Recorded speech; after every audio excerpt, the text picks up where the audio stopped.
Hi, today is the third session in divorces, and we're going to cover pension funds and provident funds. Where I refer to pension funds, kindly interpret or let this mean provident funds as well.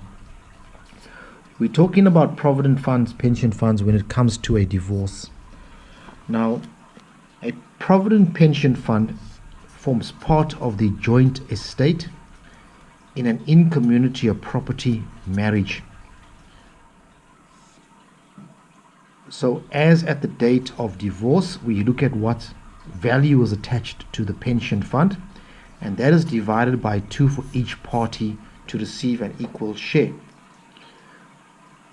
One obvious problem is that even if you are married for a short period and you belonged to a pension fund for maybe 10 times that period,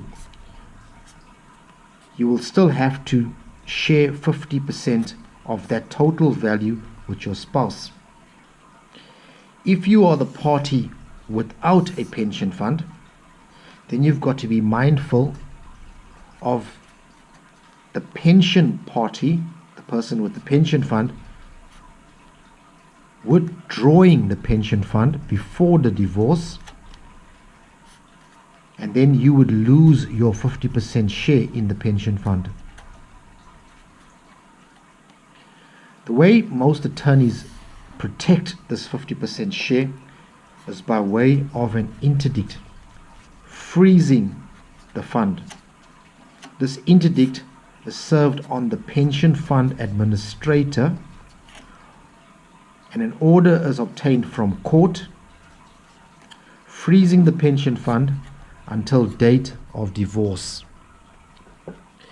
Perhaps to backtrack a little bit, the pension fund is actually a contribution by an employee, and the employer also contributes a percentage per month. This amount grows over a period of time. So when they resign from the pension fund, they would receive a total benefit from the fund. If you get divorced before resignation, the divorce order will be used with the pension fund administrators to authorize a payment of 50% to the other party. So it is important that you be very mindful of this fact, the freezing, because if you fail to do it and the fund is withdrawn before divorce, you as the party without the pension fund would lose your 50% share because you can't enforce it. You may be able to enforce it against your spouse, who by that time would have wasted it perhaps on gambling, drinking, or even purchases which you know nothing about, and that money would then be lost as a security.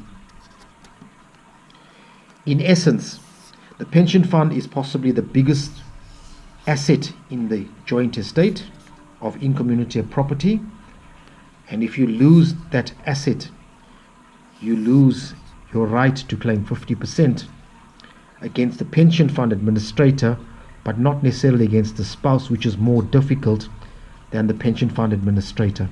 Thank you.